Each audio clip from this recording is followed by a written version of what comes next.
My mother's voice still echoes in my mind, sharp enough to feel like it cut through the air itself. You are ungrateful, get out and never come back.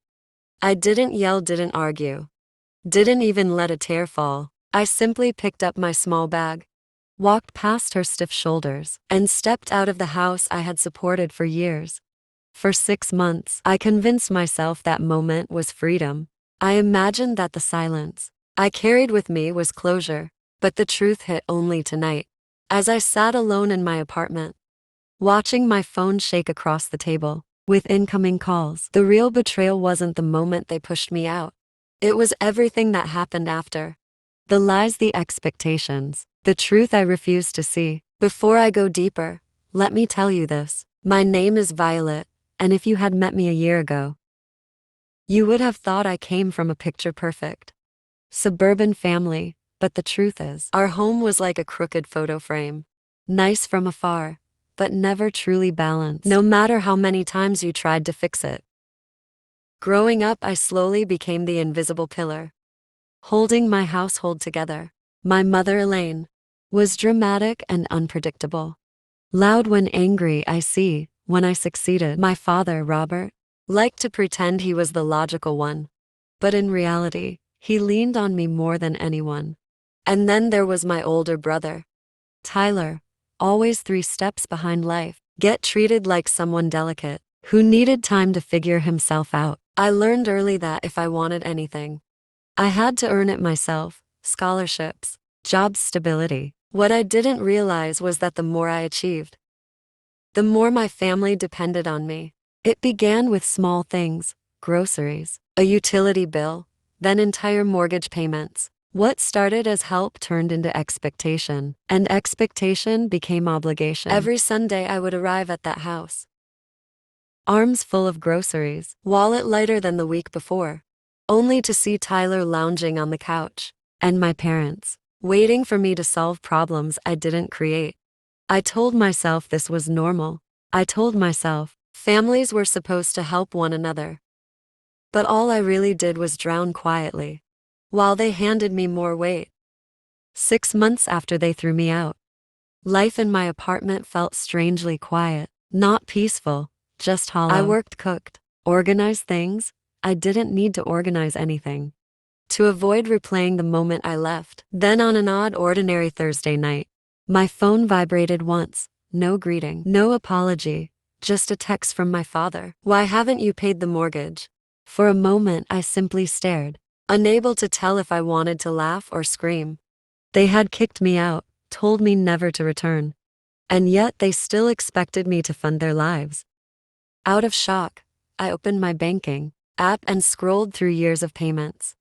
Thousands of dollars poured into a home I wasn't welcome in. My hands shook, not from sadness, but from clarity. My family had never seen my help as help. They saw it as my responsibility. My phone buzzed again, then again. Their panic built, like a storm I had seen countless times. But this time I didn't rush to fix it.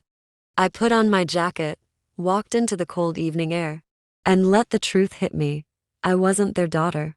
I was their safety net. When I finally answered, my father's voice nearly exploded through the speaker. He demanded explanations, insisted the mortgage was my job, tried to get me back into the role I'd abandoned. I listened quietly, something I had rarely done before. When I mentioned that Mom told me to leave, he fell silent for a moment before switching tactics. Mom joined the call, next her voice dripping with sudden sorrow and selective memory. Tyler called afterward, curious and shouting that I was the responsible one, saying the exact words that defined my entire childhood. But they weren't prepared for my questions, the ones I had never dared to ask. Where had my money gone? Why was Tyler allowed to contribute nothing? Why did they demand support from the daughter they banished? None of them had answers, or maybe they simply didn't expect the questions. Eventually, I called the bank myself, and what I learned shattered the last piece of illusion. The mortgage hadn't been paid properly for 8 months.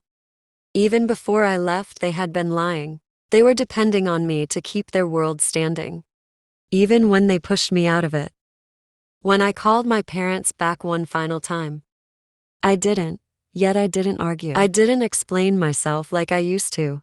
I told them the truth, clearly, calmly, and for the first time without fear. I reminded them that I had carried the house, the bills, the stress, the responsibility for years while Tyler did nothing. I told them that their choice to send me away meant they had also sent away my health.